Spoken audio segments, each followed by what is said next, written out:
Sehari-hari acara selanjutnya yaitu Mau'izah berkesan dari guru kita Kiai Haji Farwansyah Munir SHI. Kepada beliau kami persilakan. Shallu ala Muhammad.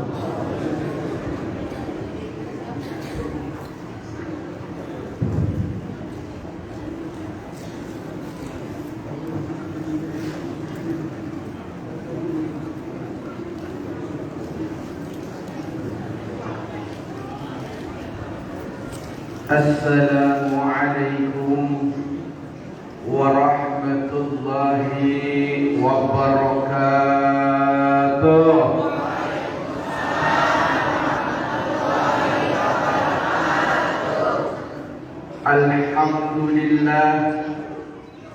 Alhamdulillahilladzi anzala as-sakinata fi qulubil mu'minin liyazdadu imanan ma'a imanihim. Wassalatu wassalamu ala ashrafil anbiya'i wal mursalin sayyidina wa maulana Muhammad wa ala alihi wa ashabihi ajma'in, amma ba'du. Yang sama-sama kita hormati guru kita, orang tua kita, Guru Karam Kiai Haji Munir SHI yang banyak membimbing kita. Semoga Allah memberikan kesehatan, afiah, manfaat dunia akhirat untuk kita semua. Amin ya rabbal. Juga guru kita yang membimbing kita, yang banyak ngasih ilmu buat kita, Guru Karam Kiai Haji Fakhrul Razi. Masya Allah, peran yang luar biasa untuk menjadi ukhuwah. Semoga ini pengajian dan kegiatan-kegiatan di Kedoya bisa terus nambah lagi syiarnya. Amin ya rabbal. Juga banyak guru-guru kita, antaranya Ketua DKM Mukarram Ustaz Haji Muhammad Syahril, Ustaz Haji Jawahir, teman saya, teman kuliah Ustaz Nawi, Ustaz Abdul Khair, Ustaz Haji Mislan juga hadir, Bapak RW kita, Bapak Jenal, para RT juga, masyarakat yang hadir, jamaah sekalian, ibu-ibu, bapak-bapak yang mohon maaf tidak disebutkan satu persatu, namun tidak mengurangi rasa hormat dan ta'zim kami. Apa kabar Pak, Bu? Alhamdulillah. Ini ngaji bulanan banyak amat ini. Ya Allah, di Kedoya paling banyak ini ngaji bulanan. Saya ngurusin masjid juga di Taman Cahaya, bikin pengajian masuk banyak kayak gini. Alhamdulillah ini jamaahnya. Mudah-mudahan bisa terus syiar. Amin ya rabbal.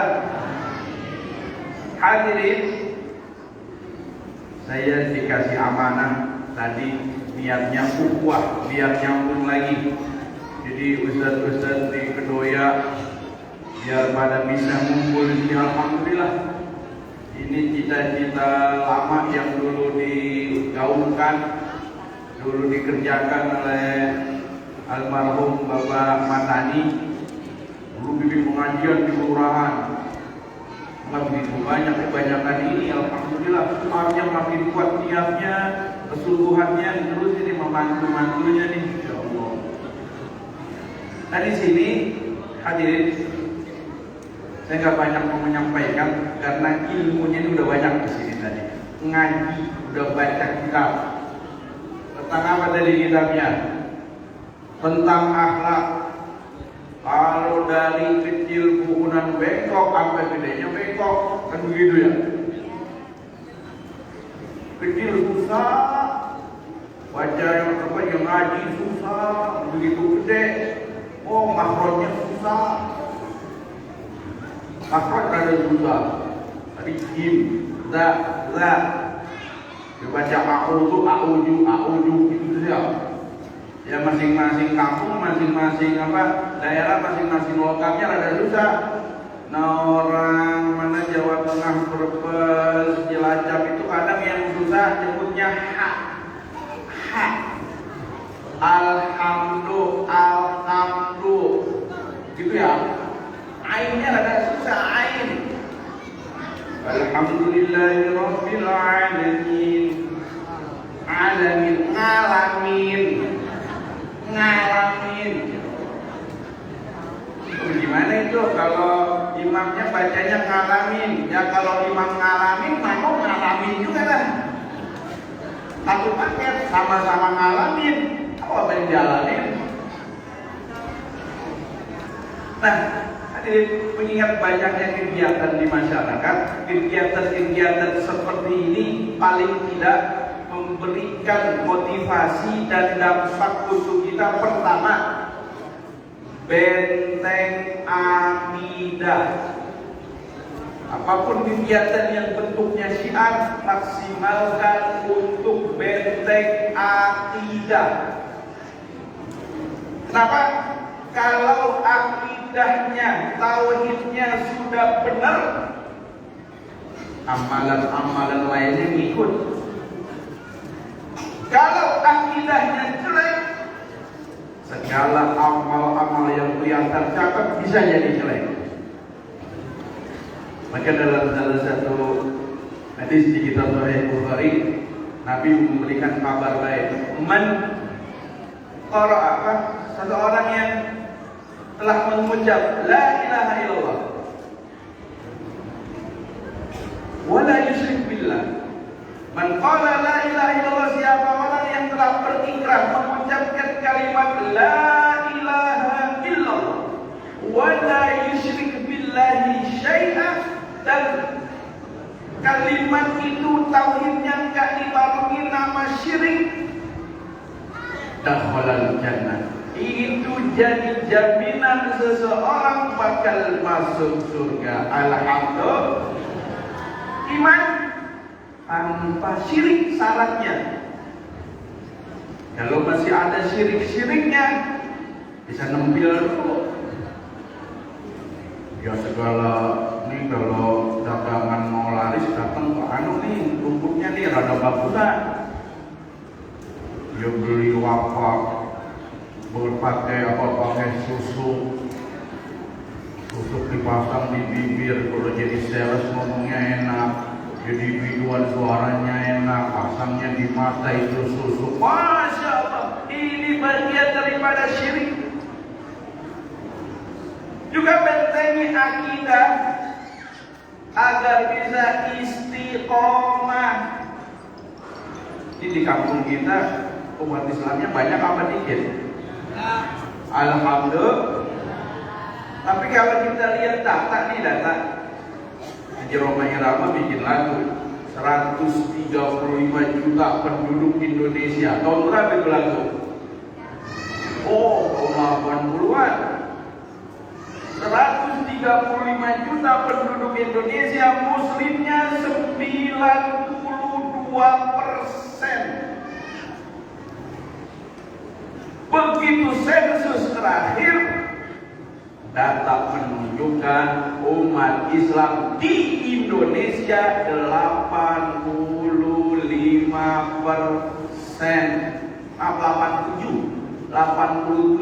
Jadi hilang 5%. Hilang 5%. Dari data yang kami himpun dari Majelis Ulama dan dari beberapa lembaga, kenapa bisa kurang begitu? Bagaimana ceritanya? Pertama, pemurtadan. Banyak yang muslim ditarik untuk keluar Islam.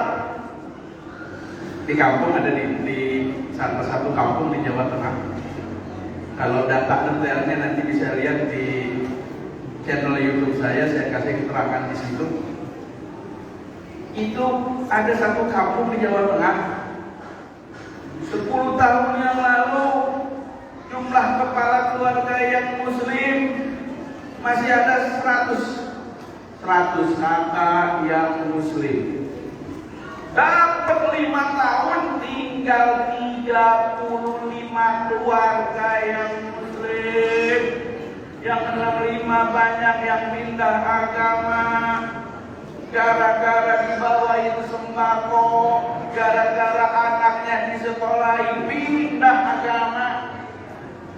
Innalillahi. Udah jauh-jauh dari kita di Sukabumi.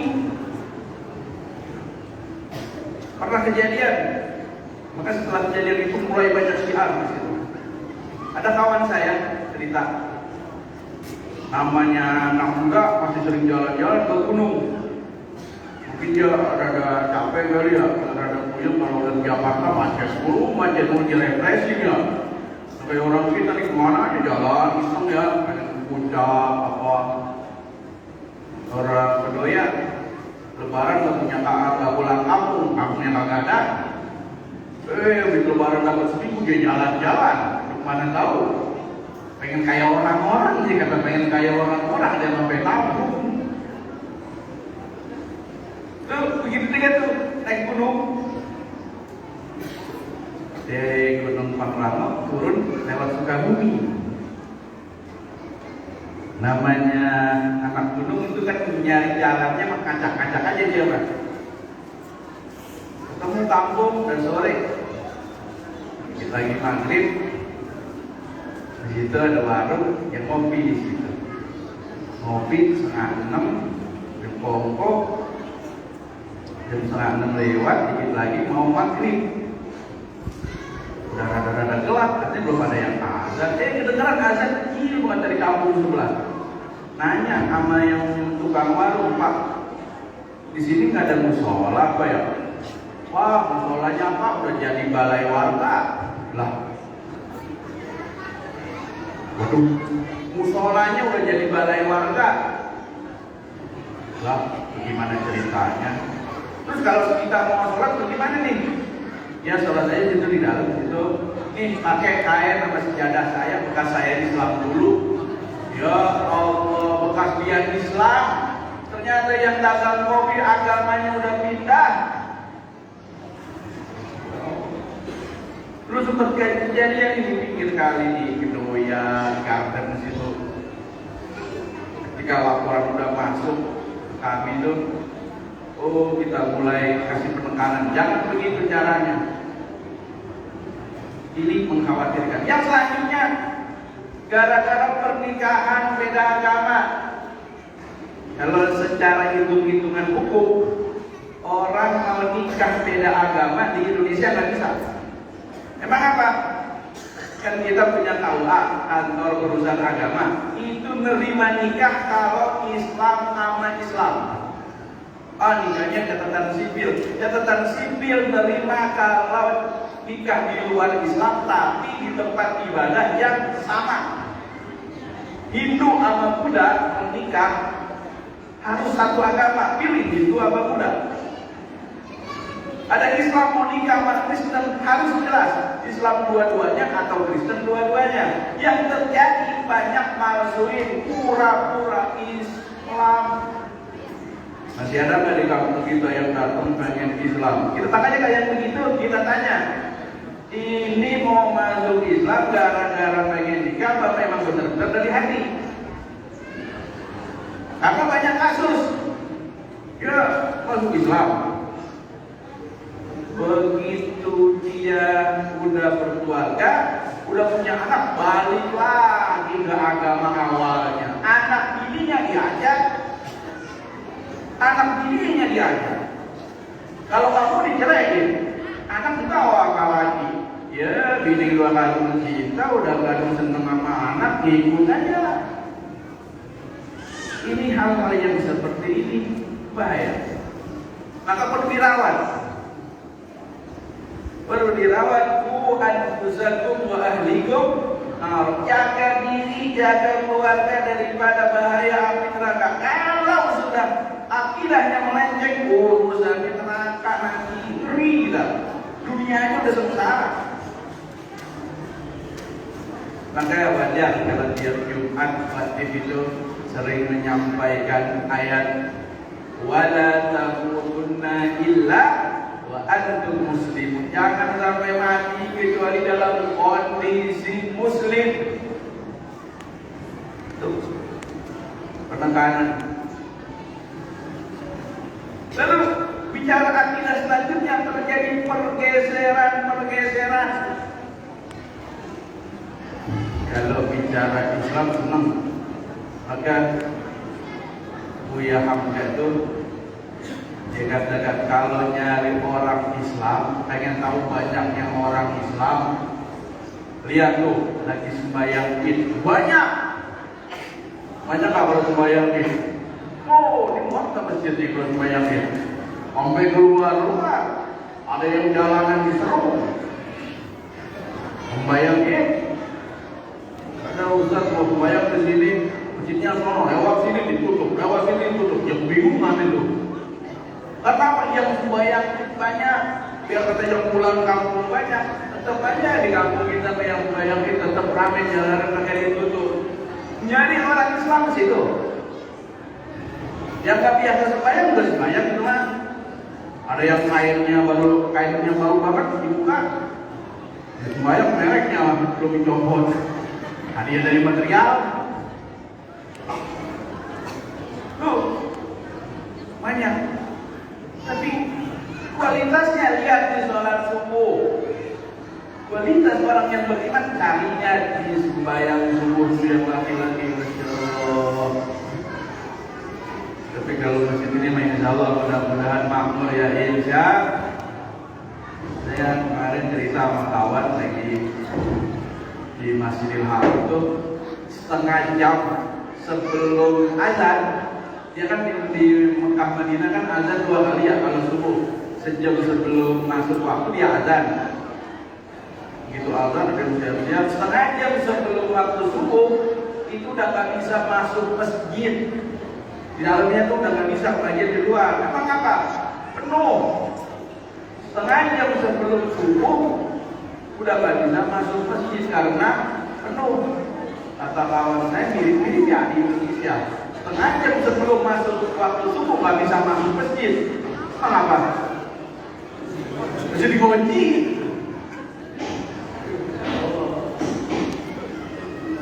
Oleh karena itu nih, saya kembali bicara Islamnya. Tapi upaya-upaya untuk membuat umat Islam jauh dari Islam sedang gencar-gencarnya. Sedang gencar-gencarnya malu mengakui Islam. Dan ada juga kadang yang sudah pakai Islam dijelek-jelekin. Cakep perempuannya pakai jilbab, dia joget TikTok, bo, lagi senang direkam. Ya Allah mana pakaiannya ketat, pakai jilbab. Belum tentu yang namanya jilbab apa pengajian doang ya. Sekarang nonton dangdut di Indonesia banyak banget mama sampai jam 1:30. Ya Allah. Dulu mah orang kampung kita yang pakai jilbab kalau ngaji, kalau ikut joget nonton dangdut pakai jilbab juga. Bagus menutup aurat, memang tempatnya. Kalau udah pakai kerudungan masuknya yang rada bagus. Yang rada bagus. Ini upaya untuk pergeseran nilai daripada akidah Islam. Dijelek-jelekin lagi Islamnya. Dikata teroris, dikata radikal, macam-macam itu racunnya. Padahal ya Allah, oknum yang melakukan itu. Tuh lihat Islamnya. Hal-hal yang kayak gini kita masyarakat harus cerdas. Februari negara luar ngamuk sama Rusia. Tapi saya ngomong rada tinggi Rusia. Ibu belum ngerti Rusia. Ibu masih nyambungnya kalau diomongin sama Lesti baru nyambung. Nah bapak-bapak mau nyambungnya Rusia. Itu di Rusia waktu nyerang Ukraina itu Barat, Amerika macam-macam pada marah sama Rusia. Ngapain nyerang Ukraina? Boykot Rusia. Rusia balas, itu Israel begitu nyerang Palestina tuh ngapa diem aja? Negara orang dicaplok, orang dibunuh-bunuhin. Ngapa standarnya beda, pola pikirnya beda, sama-sama dihancurin rumah orang dibom, Palestina dibom sama Israel diem aja. Ukraina diserang sama Rusia baru pada berkoar-koar. Pola pikirnya upaya menjatuhkan Islam, yang penting bukan Islam, begitu polanya. Nah, upaya ini dibawa juga ke kampung kita, ke masyarakat kita. Jadi hal-hal yang upaya untuk jelek-jelekin Islam, yakin kalau ada yang jelek itu oknum. Ya di Indonesia mah yang korupsi banyak kan orang Islam. Lihat data yang korupsi, yang gede-gede, biang keroknya triliunan, emang muslim? Bukan muslim. Yang Islam yang 1 miliar, 10 miliar ketangkep, yang triliunan bukan Islam. Banyak kan? Aduh, ada juga polisi yang galak. Polisi yang galak yang kemarin tembak-tembakan, yang polisi nembak polisi, nembaknya di rumah polisi, yang nembak polisi, yang ditembak polisi, yang ngelaporin polisi, yang ini semua ya. Non muslim, muslim bukan? Yang mati non muslim, yang melakukan non muslim banyak kan? Jadi upaya untuk menggeser nilai-nilai Islam, kita harus jujur melihat. Oh, Islam kata gini, lihat pakai data. Itu pemahaman untuk menguatkan akidah. Selanjutnya kegiatan-kegiatan seperti ini motivasi kita untuk kembali memperbagus ibadah. Setelah akidah dibentengi, maka ibadah diperbagus. Dengan cara apa? Ngaji. Kalau ngajinya kurang, banyak kejadian.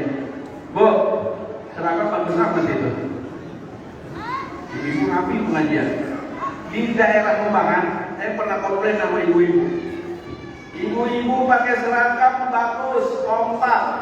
Begitu bagian lengannya, bagian tangannya, mansetnya kecil. Saya nanya, ibu, ini kalau duduk bagaimana? Ini sikutnya nih diangkat sampai segini doang. Kalau duduk emang bisa bu sikutnya kebuka? Ya nggak bisa. Terus wudunya bagaimana? Ya sampai sini Allah juga tahu. Ya Allah Akbar. Wudunya sampai sini. Padahal kalau dari fikih kan kita tahu ini ngajinya kudu benar. Fatsilu wujuhakum wa iyyakum ilal marafiq, asuh muka tangan nyampe sikut. Beli baju bagus-bagus boleh, cuma kalau wudu jangan sampai ngelipetin kayak tadi. Wudunya sikutnya nggak kebasuh, sikut nggak kebasuh. Kalau sikut nggak kebasuh nggak wudunya. Rukun wudu berapa? 6. Ini termasuk rukun sampai sikut. Ketika tauhid sudah benar, ibadah tidak benar, repot juga urusan, maka perbaiki dari tata caranya. Ibadah yang utama sholat, perbaiki itu sholatnya. Kasus utama begitu tuh, basuh. Nah, basuh sikut udah kejadian. Kalau orang kelihatannya pakainya bagus, wudunya jelek semua amalnya, ibadahnya begitu juga. Perhatiin mana yang wajib. Yang buat jeruk, saya ngobrol sama salah seorang penghulu, saya nanya, itu kalau sesjaten pengantin ditanya nggak? Itu dia. Saya sering nanya sama pengantin, nggak penghulu. Separuh yang bisa jawab, yang jawabnya benar, yang bikin senang hati. Emang nanya apaan? Saya nanya sama pengantin, dari 100 pengantin saya tanya, tahu nggak niat mandi wajib? Banyakan yang kagak tahu, mau jadi pengantin niat mandi wajib kagak tahu. Enaknya 20 tahun mandi wajib kagak tahu. Maka hal-hal yang seperti ini perlu diajarkan kepada anak-anak kita. Diri kita, anak kita ajarin tuh. Sekolah bagus di negeri, kadang-kadang Kami kumpul para kiai rada-rada miris juga. Contoh kampung begini ya. Umpama punya anak 3 ya Pak. 1 pinter, nilainya bagus. Begitu lulus SD masuk mana? Negeri. Nomor 2, nilainya gak begitu bagus, gak bandel-bandel amat, gak masuk negeri, masuk mana? Swasta. Anak nomor 3 udah bandel, berat, belajarnya susah, masuk mana tuh? Pesantren. Ya Allah, giliran anak yang udah bandel, yang pegel dimasukin pesantren. Mana cita-citanya tinggi? Biar jadi kiai, yang pinter masukin pesantren. Adik saya yang pondok waktu masih SD, selamat datang di Sari Hamid lagi untuk MUI Jakarta Barat. Adik saya tuh 15 tahun yang lalu lulus SD. Lulus SD di Layu bagus, ranking. Sama emak saya dimasukin baskol, pesantren. Ada tetangga yang mikir, ya kok sayang banget anaknya nilainya bagus masukin pesantren. Ya Allah, siapa yang ngomong begitu? Sayang banget kok anaknya nilainya bagus nggak masuk pesantren. Justru yang begini masukin pesantren, jangan yang sisa. Kalau anak yang begitu kesian, kiainya kesian. Ustaz, kiai, tolong didik anak saya. Emang apa? Saya udah nyerah, begini di rumah nyolong mulu. Ya, sampai pesantren dia nyolong lagi. Emang anak dasarnya bandel, begitu kadang-kadang. Ini ada orang tua cerita, ini anak saya bandel nih Pak Ustaz. Terus kalau saya mondokin di Bogor pasti kabur. Kalau saya mondokin di Jawa, dia punya duit, dia bisa beli tiket kereta, tiket bis, dia pulang lagi bisa. Terus bagaimana? Saya punya anak saya kerja di Sulawesi. Anak saya mondokin di Sulawesi. Sulawesi nyebrang, pernah ke Sulawesi. Sama juga sih. Aman tuh ada orang tua, aman dah anaknya dimondokin di Sulawesi. Boro-boro kabur. Susah dah ini. Sebulan baik, 2 bulan baik. Bulan ketiga ditelepon nama yang pengurus pondok sama ustadznya, Pak. Ya gimana kabar anak saya? Anak bapak mah baik. Cuma saya lagi ngomong serius nih. Bagaimana kirimin duit yang banyak Pak? Kenapa? Ini anak bapak udah kelihatan banget bandelnya. Kita udah nyerah Bang, urusnya kirimin sama bos buat dia pulang. Kata anak biarkan di Sulawesi bisa pulang juga enggak. Pulang juga tuh anak akhirnya. Itu. Ada di Kalimantan, emang dasar yang gak betah, dia telepon orang tuanya. Kirimin duit yang banyak, beli kitab. Beli kitab. Dapat seminggu, telepon lagi. Duit saya habis. Lah, kok cepet banget? Kan lebihnya itu. Tadi saya udah di Bandara Soekarno Hatta. Ya Allah, Rabbi, dia pulang dari Kalimantan tuh aja. Duit buat beli kitab jangan beli, dia beliin tiket. Udah nyampe Bandara Soekarno Hatta di sebuah Hatta, duitnya habis. Banyak kelimpungan. Maka ini tuh anak. Emang apa sih di pesantren? Kalau udah di pesantren malah ada aman anak.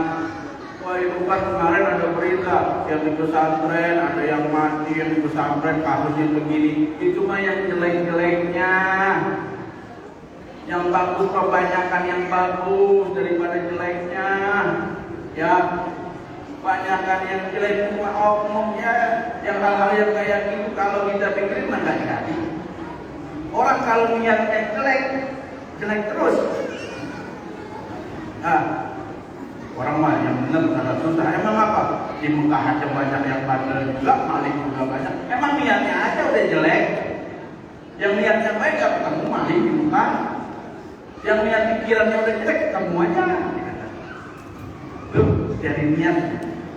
Maka kembali kegiatan seperti ini untuk memperbaiki ibadah.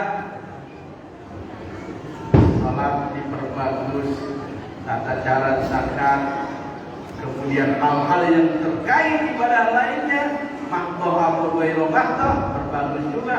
Urusan waris, kalau nggak bagus, ribet ngurusinnya, banyak yang berantem gara-gara warisan nggak dibagi dengan adil, nggak sesuai syariat.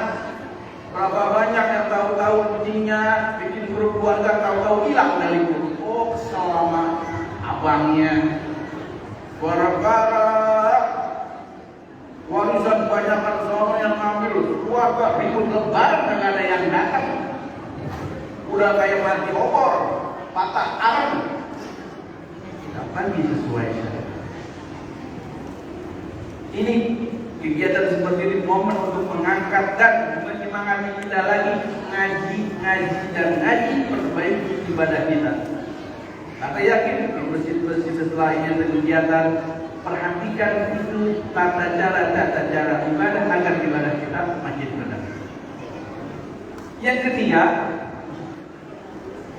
sebagai penghias akhlakul karimah, hiasi kegiatan-kegiatan seperti ini tujuannya untuk menghiasi diri kita dengan akhlakul karimah. Kenapa akhlakul karimah ini hubungannya hablum minan nas, terutama Allah juga.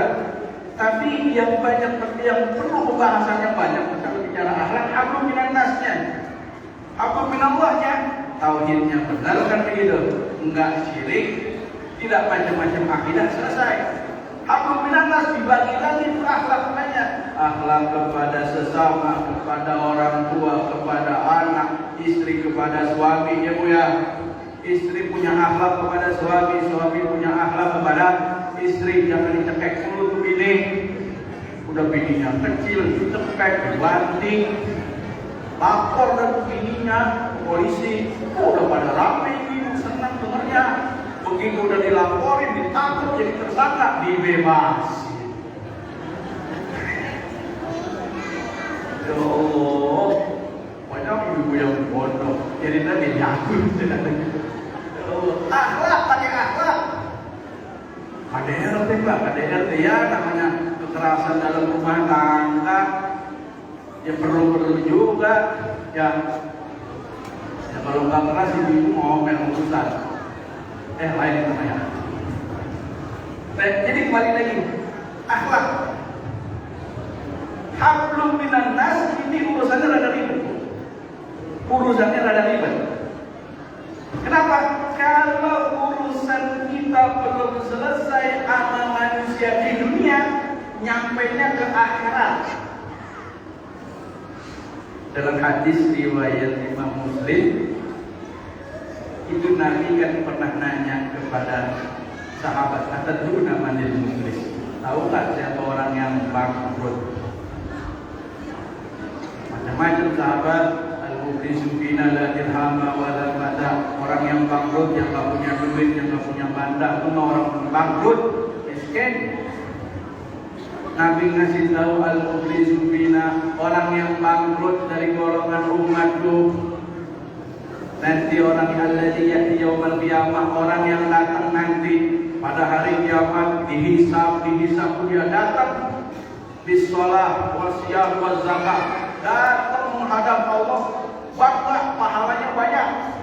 Sholat ya, puasa ya, zakat ya, umroh tiap tahun, pergi haji udah. Tapi dia pernah berbuat sesuatu. Wa ya'ti qad syatama hadza. Pada saat hari hisab itu, ya'ti qad syatama hadza. Datang juga tuh orang menuntut keadilan, namanya pengadilan akhirat. Datang orang yang pernah dicaci. Dulu dia ngomelin saya, caci maki saya di dunia. Saya mau balas kagak bisa. Di akhirat itu. Wa qadzafa hadza, datang lagi orang yang pernah difitnah. Wa akala mala hadza, datang lagi orang yang pernah hartanya diambil. Wa safaka damah wa daraba hadza wa safaka damah hadza, datang lagi orang yang pernah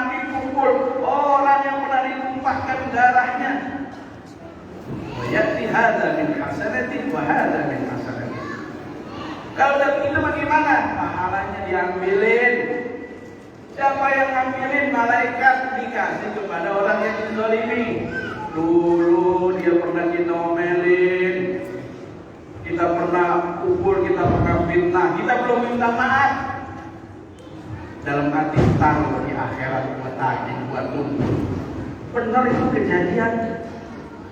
Yang difitnah, yang dicaci, dan kita belum minta maaf sama dia, di akhirat ditagih.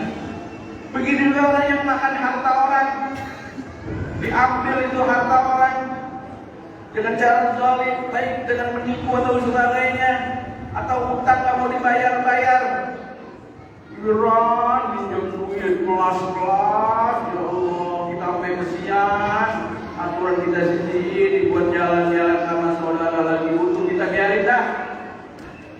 Dan bela-belain juga, begitu ditagih susahnya bukan meong. Kita lihat statusnya lagi jalan-jalan, lagi banyak duit nih, lagi makan di kampung kecil. Besoknya ditagih. Ngomong-ngomong utang yang kemarin udah bayar apa? Kalau lagi susah tapi udah susah, kemarin habis jalan-jalan. Ya Allah, besok kan susah lagi. Diblokir nomornya. Dalam hati lah, dia yang punya utang, dia yang galak. Bagaimana itu urusannya? Urusannya nanti panjang itu sampai akhirat. Diambil itu pahalanya, dikasih orang yang dizalimi.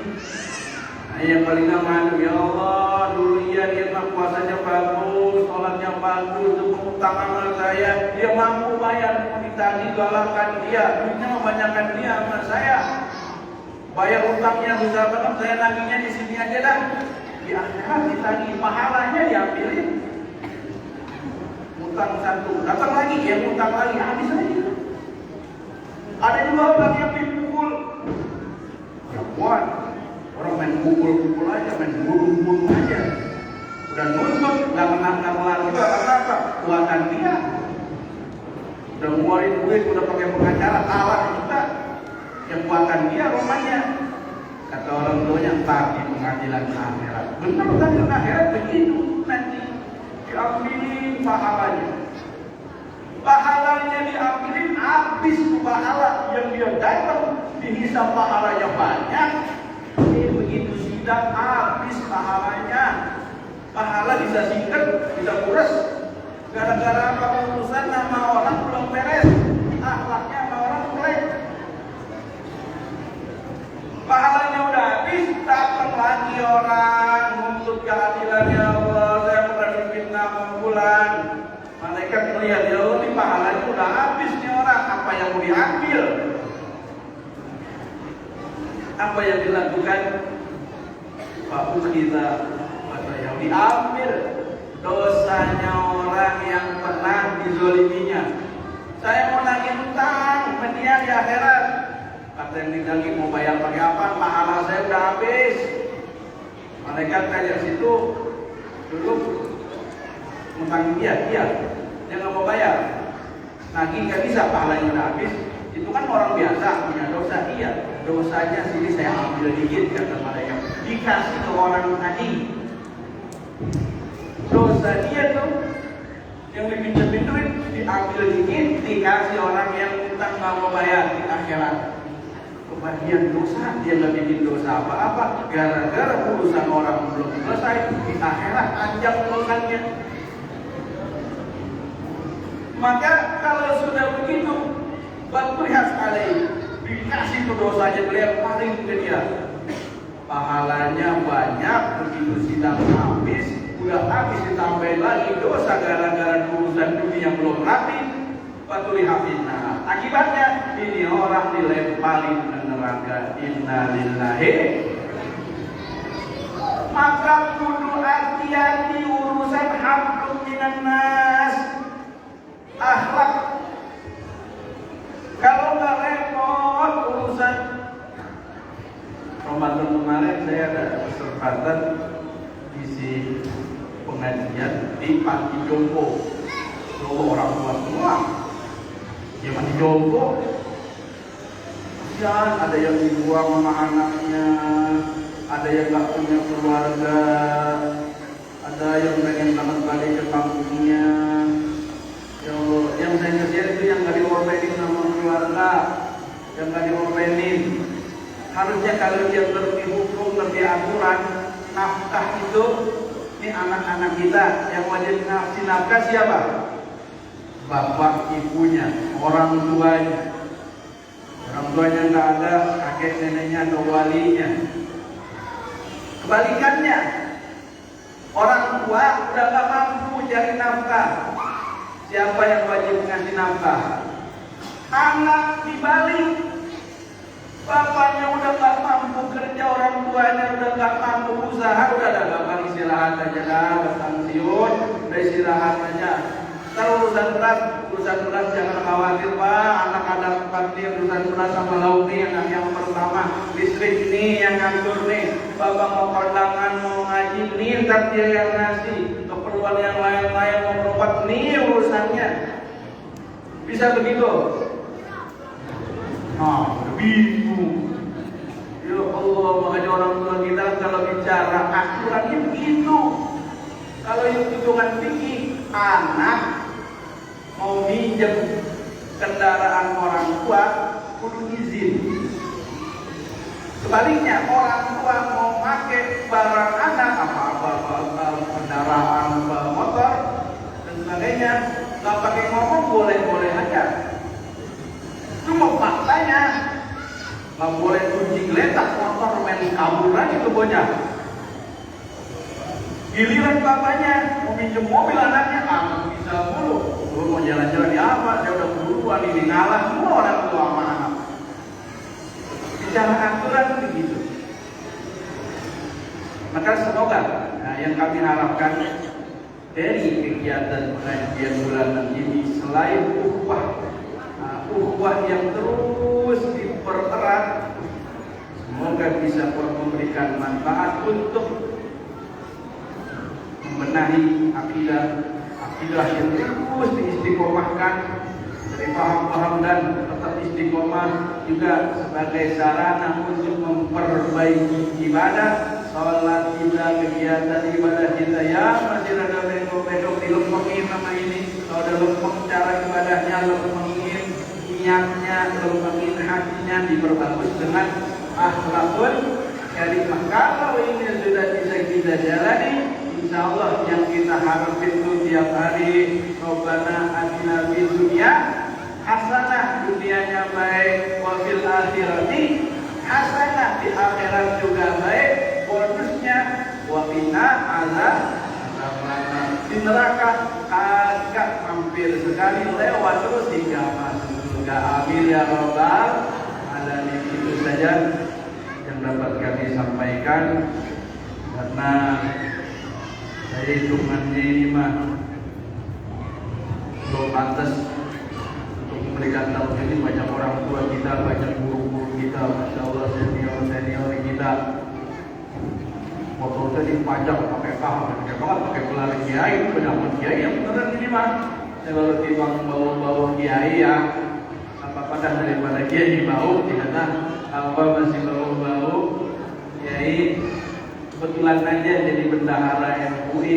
Ini mah dadakan jadi bendahara MUI. Emang apa? Dulu mah saya anggota nih, ketuanya pimpinan ini jadi dulu di kecamatan, ditarik ke kota jadi anggota. Banyak yang meninggal, yang tua-tua, akhirnya yang muda dinaikin, yang muda-muda jadi kebagian tugas juga. Karena untuk menjalankan tugas itu bukan karena kehebatan atau kemewahan, karena hanya menjalankan amanah seperti hari ini juga. Dan pribadi pun berharap untuk pengajian ini bisa berjalan, dan saya pun pengen tiap bulan bisa ikut hadir di sini karena senang di Kedoya ada yang kayak ini. Dan saya udah ngomong sama Pak Wali Kota dan diturunin ke lurah. Rebo kemarin udah ngomong sama Pak Jaka, itu kalau bisa disiapkan kegiatan kayak gini nih, dilibatkan lagi nih ngumpulin tokoh-tokoh itu sebulan sekali susah. Ngumpulin tokoh-tokoh ini udah dibantu sama Masjid Al-Quran, ngumpulin di ibu pengajian, Masya Allah, luar biasa susahnya. Ini sudah ada diselenggarakan 3.000 buku dari buku TNI-nya, MUI-nya, dan ormas lainnya supaya terus bisa ikut berperan dan dicontoh di kelurahan-kelurahan lain. Kalau sudah begini, insya Allah kampung kita, provinsi kita, kota kita menjadi negeri yang makmur, tenang, dan mendapat ridha Allah. Amin ya rabbal alamin. Mohon maaf atas segala kekurangan. Allahul muwaffiq ila aqwamit thoriq. Assalamualaikum warahmatullahi wabarakatuh.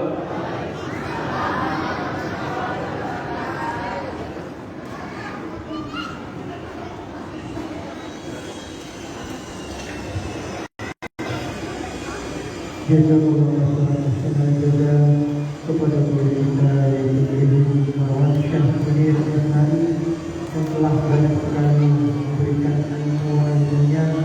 Semoga kita dapat mengaplikasikan apa yang beliau sampaikan di kehidupan sehari-hari. Amin ya rabbal alamin.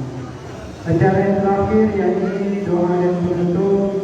Sebelum doa dan penutup ada pengumuman sedikit, yakni pengajian bulanan pada bulan besok yang jatuh pada tanggal 27 November 2022, yaitu akan melaksanakan Maulid Nabi Muhammad SAW dengan penceramahnya yaitu guru kita Muhammad Kiai Haji Ahmad Naufal selaku pimpinan Pondok Pesantren Miftahul Huda Duri Kosambi.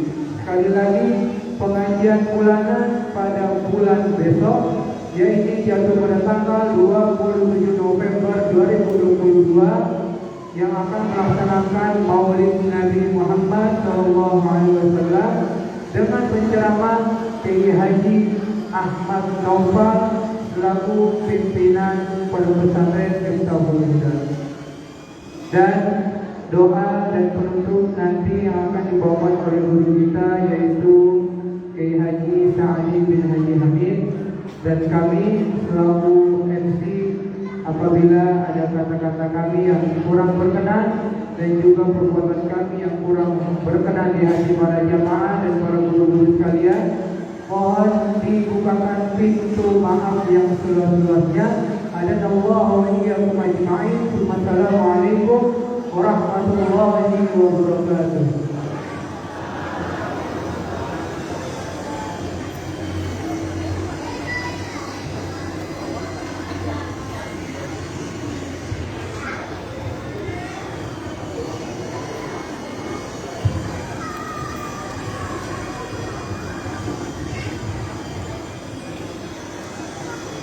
Assalamualaikum warahmatullahi wabarakatuh.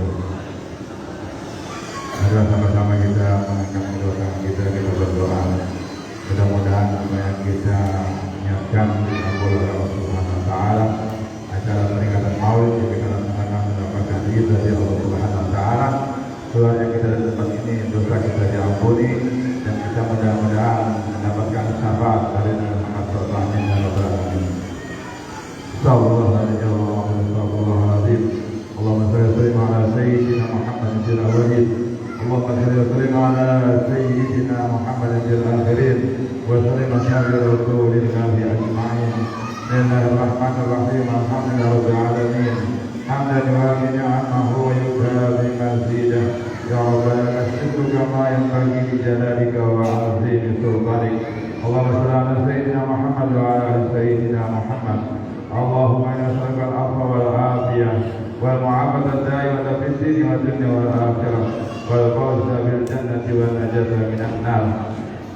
Allahumma ij'al jam'ana hadza jam'an marhuma wa tafarraqana min ba'dihi tafarruqan ma'suma wa la taj'al minna wa la ma'ana sakana mahsuma. Allahumma la tad'alna fi maqamina hadza dhanban illa ghafartah wa la hamman illa farajtah wa la maridan illa safaitah wa la 'aiban illa satartah wa la dainan illa qadaitah wa la hajatan min al-akhirah إلا قضيتها ويسرتها برحمتك يا أرحم الراحمين. اللهم اغفر لأمة سيدنا محمد، اللهم ارحم أمة سيدنا محمد، اللهم انصر أمة سيدنا محمد، اللهم استر أمة سيدنا محمد، اللهم اصلح أمة سيدنا محمد برحمتك يا أرحم الراحمين. ربنا آتنا منك وهب لنا من أمرنا رشدا. ربنا آتنا في الدنيا حسنة وفي الآخرة حسنة وقنا عذاب النار. وصلى الله على سيدنا محمد وعلى آله وسلم والحمد لله رب العالمين. السلام عليكم ورحمة الله وبركاته.